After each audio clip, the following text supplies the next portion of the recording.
ضلالة في ضيق مما ينظرون إن الله مع الذين اتقوا والذين هم محسنون.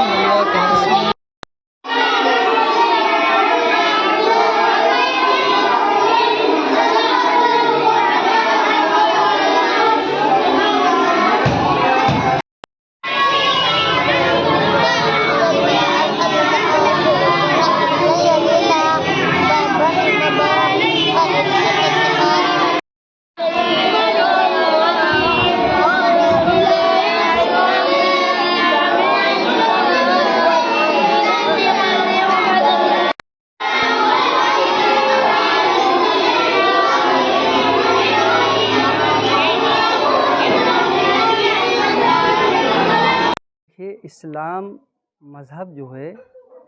وہ بین الاقوامی مذہب ہے، یعنی یہ کسی ایک خطے کے لیے، کسی ایک جگہ کے لیے یا کسی مخصوص قوم کے لیے نہیں آیا ہے، بلکہ اسلام دین جو ہے وہ پوری دنیا کے سارے انسانوں کے لیے آیا ہے۔ اور اسلام سے زیادہ پرامن اور شانتی والا کوئی مذہب دنیا کے اندر نہ پہلے کبھی تھا، نہ ہے، نہ آخر تک ہوگا۔ جہاں تک آپ کا سوال ہے کہ دین اسلام کے اندر، اسلام مذہب کے اندر ایجوکیشن کی کیا اہمیت ہے، تعلیم کی کیا اہمیت ہے، تو ہمارے دین اسلام میں جو کتاب ہے جس کو پوری دنیا قرآن کریم اور قرآن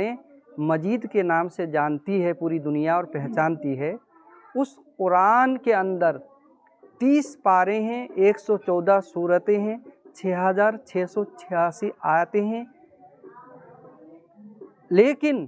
اس قرآن میں سب سے پہلا جو لفظ اترا ہے، سب سے پہلا جو ورڈ نازل ہوا ہے، واقع آیا ہے، وہ ہے اقرا۔ یہ عربی کا لفظ ہے اور اس لفظ کا جو معنی ہے، مفہوم ہے اور مطلب ہے وہ ہے پڑھو۔ تو آپ اندازہ لگا سکتے ہیں،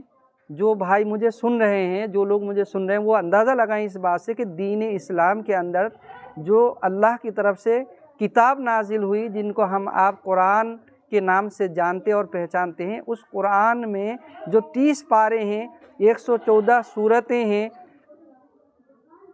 6666 آیتیں ہیں، اس میں سب سے پہلا جو لفظ اترا ہے، سب سے پہلا جو ورڈ اترا ہے، نازل ہوا ہے، وہ ہے اقرا۔ یہ عربی کا لفظ ہے جس کا معنی ہے پڑھو۔ تو اب جو ہمارے بھائی یہ کہتے ہیں یا جو لوگ یہ سمجھتے ہیں کہ اسلام کے ماننے والے جو ہے وہ تعلیم حاصل نہیں کرتے، یا اسلام مذہب تعلیم سے روکتا ہے، ایجوکیشن سے روکتا ہے، تو یہ بالکل ان کی ناسمجھی ہے اور ان کی بھول ہے۔ وہ اسلامی تعلیمات سے واقف نہیں ہے، اس وجہ سے وہ اس طرح کی باتیں کرتے ہیں۔ ورنہ اسلام میں سب سے زیادہ تعلیم کی اہمیت دی گئی ہے اور تعلیم کی بہت بڑی اہمیت ہے۔ اور ہمارے آقا جناب محمد الرسول اللہ صلی اللہ تعالی علیہ وسلم جب تشریف لائے اور آپ نے لوگوں کو دین اسلام کی دعوت دی، تو جو بالکل بے پڑھے لکھے لوگ تھے، جو دنیا کی زندگی کو گزارنے کا جو طریقہ ہے کہ ہمیں کپڑے کس طرح سے پہننے ہیں، ہمیں نہانا کس طریقے سے ہے، ہمیں اپنی بہن اور بیٹی کے ساتھ کیا سلوک کرنا ہے، ہمیں اپنے ماں باپ کے ساتھ کیا سلوک کرنا ہے، یا ہمیں اپنے رشتہ داروں کے ساتھ کس طرح سے معاملات رکھنے ہیں، ان تمام چیزوں سے اس دور میں لوگ انجان تھے۔ ہمارے آقا نبی آخر الزماں جناب محمد الرسول اللہ صلی اللہ تعالی علیہ وسلم نے اللہ کی اتری ہوئی کتاب، اللہ کی بھیجی ہوئی کتاب قرآن مقدس کی تعلیمات ان کو سکھائی، اور آج ہسٹری کے اندر موجود ہے، تاریخ کے اندر موجود ہے۔ آپ پڑھ سکتے ہیں، لکھ سکتے ہیں اور دیکھ سکتے ہیں کہ ہمارے پیارے آقا صلی اللہ تعالی علیہ وسلم سے جو لوگ وابستہ ہوئے اور ان سے جڑے اور ان سے دین اسلام کی تعلیم حاصل کی، آج ہسٹری کے اندر،